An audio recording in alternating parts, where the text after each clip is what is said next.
증거 김동인.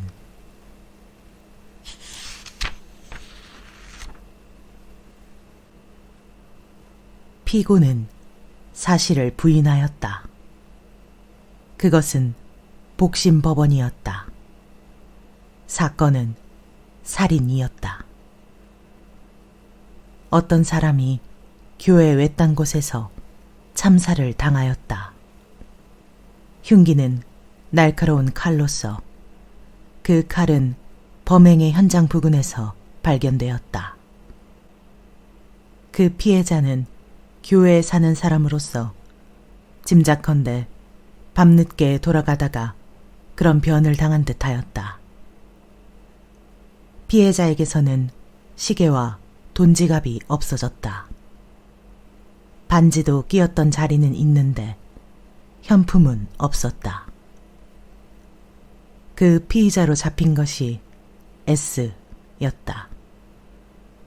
S의 집에서 피해자의 돈지갑과 시계와 반지가 발견되었다.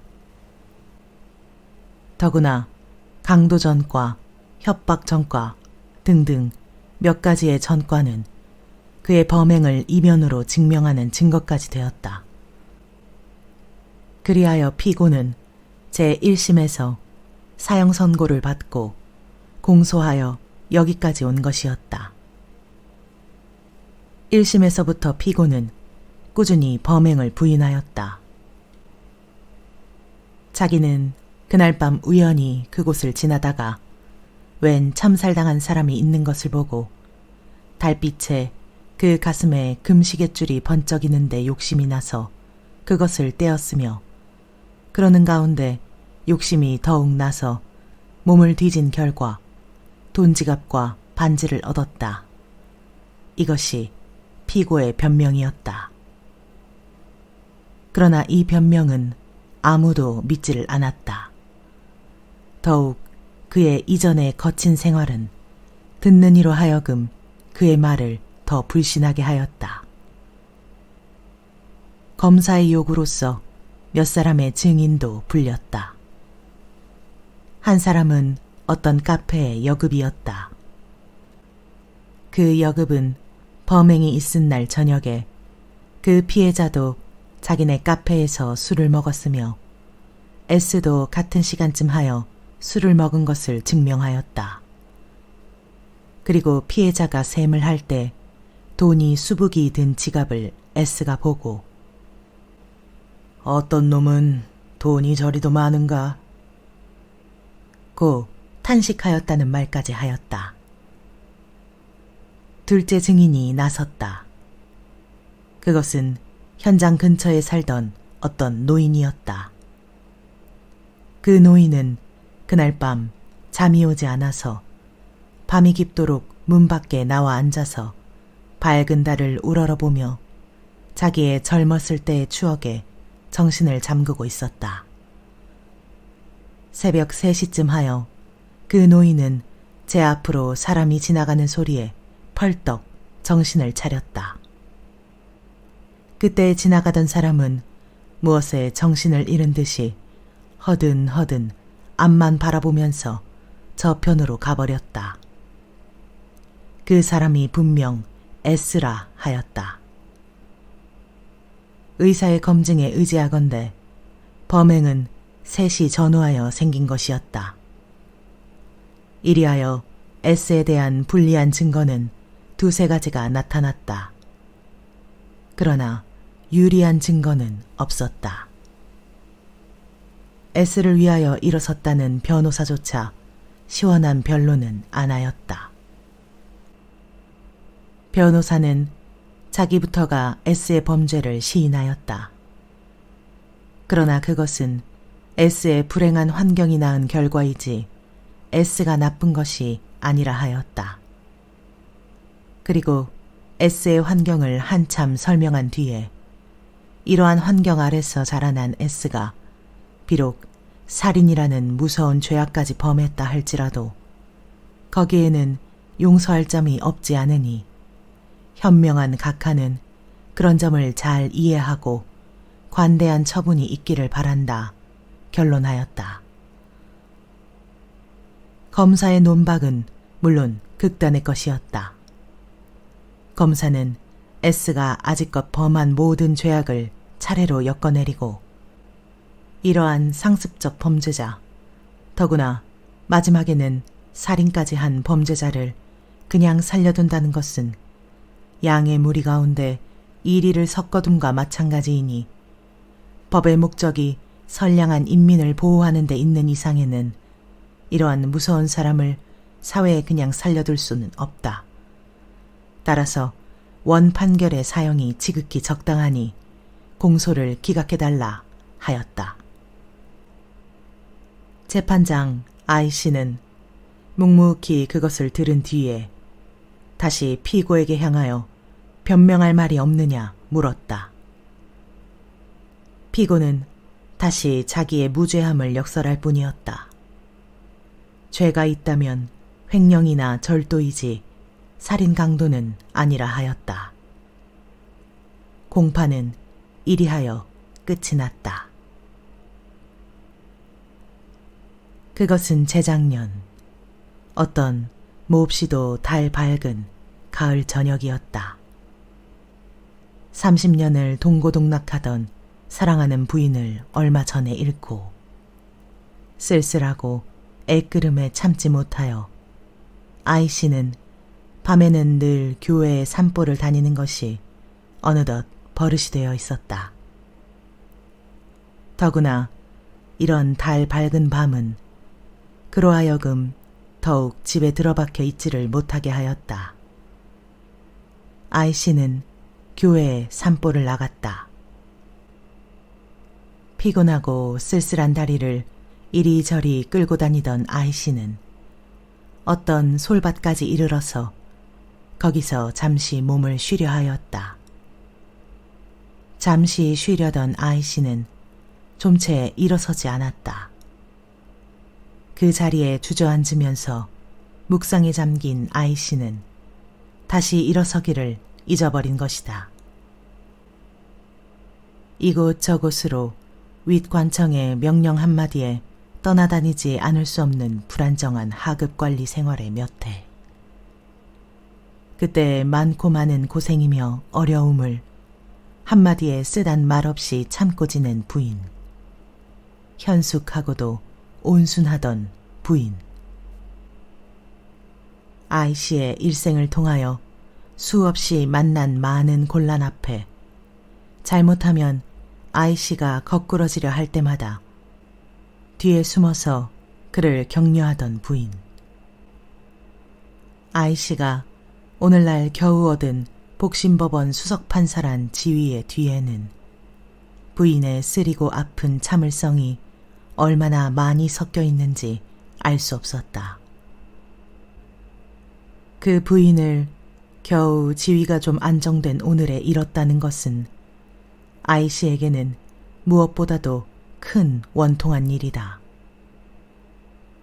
그 잃은 부인의 추억에 잠긴 I씨는 세상 만사를 잊었다.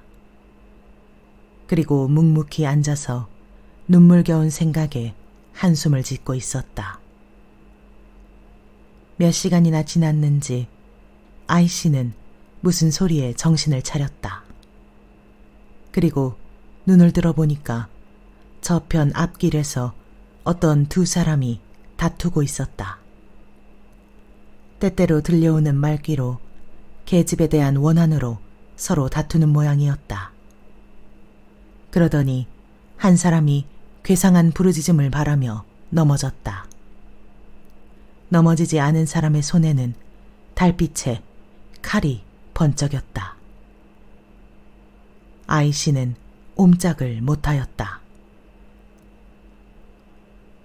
꿈일까?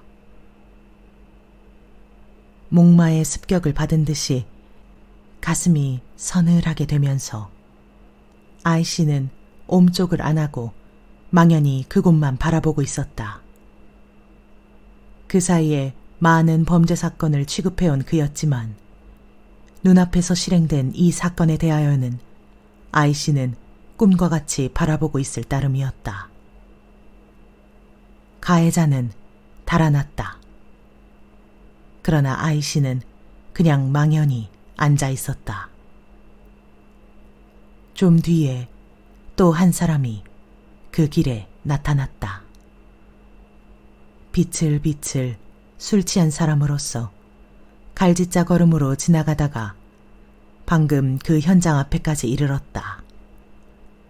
그리고 눈앞에 누워있는 사람의 몸을 흠칫한 그는 발로써 툭 한 번 차본 뒤에 이해하지 못하겠다는 듯이 연하여 쓰러지려는 몸을 그곳에 버티고 섰다.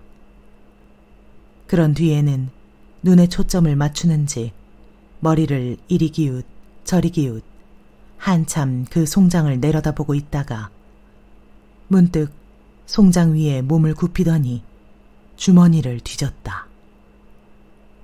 그리고 몇 가지의 물건을 얻어내서 제 주머니에 집어넣은 뒤에 그제야 겁이 났던지 뒤도 돌아보지 않고 시가 쪽을 향하여 달아나 버렸다. 이리하여 법률의 대행인인 아이씨의 눈앞에서 한 가지의 살인사건과 한 가지의 절도사건이 생겨난 것이었다. 그때 그 살인의 범인은 체격이 장대한 사람이었다. 그런데 범인으로 잡힌 S는 단단하게는 생겼지만 키가 작았다. 아이씨는 자기가 맡은 이 사건이 2년 전에 제 눈앞에서 실행된 그 범죄 사건임을 깨닫는 순간에 S가 진범인이 아니고 한낱 절도에 지나지 못함을 알았다. S의 공술이 사실임을 인정하였다. 그러나 그 사실을 남에게 인정시킬 만한 증거가 하나도 없었다. 있다면 그것은 피고의 공술뿐이었다. 피고의 공술뿐을 증거로 인정하기에는 현대의 법률은 너무 영리하였다. 한 가지, 그 범행에 쓴 칼에 다른 사람의 지문이라도 있으면 피고에 유리한 증거가 될 것이지만 그것조차 피에 뭉그러져서 똑똑하지를 않았다. 이리하여 피고에게 불리한 증거는 여러 가지가 있는 대신에 유리한 증거는 하나도 없었다. 아닌 밤중에 무얼 하러 교회에 나갔더나? 하는 질문에도 피고는 우물쭈물 잘 대답하지 않았다.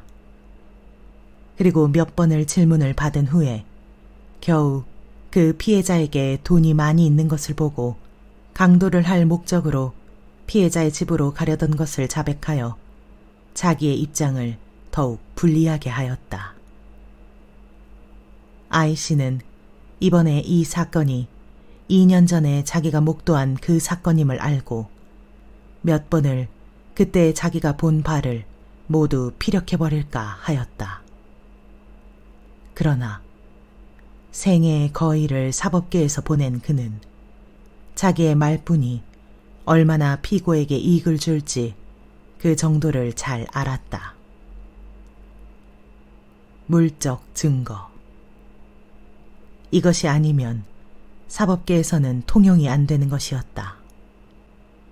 그러면 자기의 그 증언을 인정시킬 만한 물적 증거는? 뿐만 아니라 그날의 자기의 본 바를 다 말하려면 그는 자기의 눈앞에서 무서운 범죄가 실행되는 데에도 그것을 막거나 방지할 아무런 행동도 취하지 않고 방관자의 태도를 취한 그때 자기에 대하여 변명할 만한 재료가 없는 것이었다. 차디찬 사법관으로서의 아이씨의 머리에는 이런 생각조차 일어났다.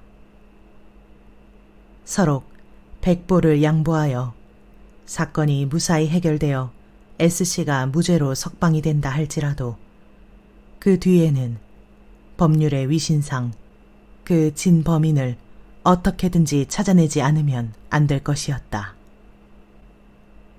그리고 서로 다행히 그 진범인을 붙든다 할지라도 그 사람을 형에 처할 만한 증거가 나설는지 이것은 미리 판단함을 허락하지 않는 문제였다. 그럴진데 자기 혼자만의 사실은 부인하지만 온갖 방면으로 자격이 있고 증거가 충분한 S를 그냥 진범인이라 하여 내버려 두는 것이 오히려 온당하지 않을까. 재판의 평의가 열렸다. 법률이 작정한 바에 의지하여 그중 지위가 낮은 판사 아무개 씨부터 먼저 의견을 말하였다. 아무개 씨는 비록 나이는 적다 하나 그 수완에 있어서 명민한 판사라는 일컬음을 받는 사람이었다. 그는 일어서서 이 사건에 대한 자기의 의견을 말하였다. 그러나 거기에는 법의 해석도 없었다. 법 이론도 없었다.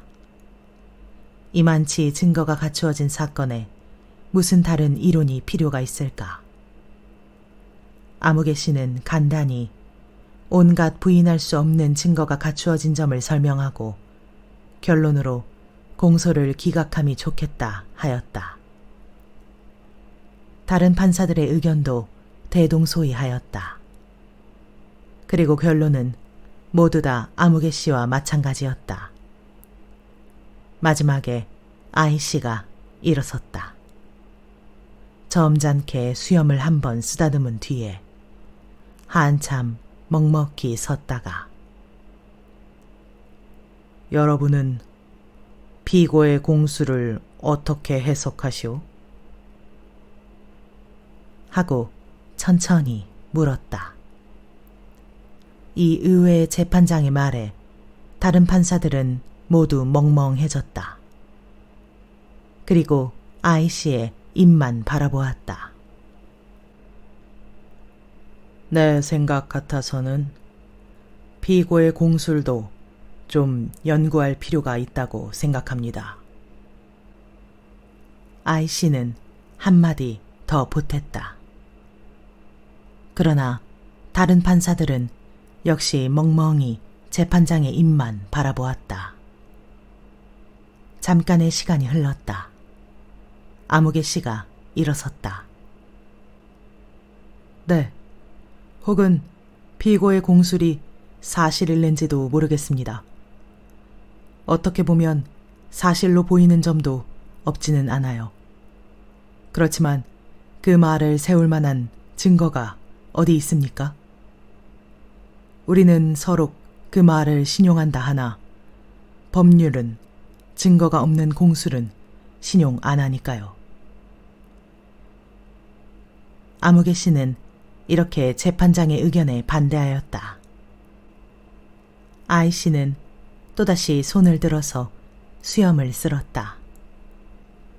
그러나 구태여 아무개 씨의 말을 반대하려고도 안 하였다.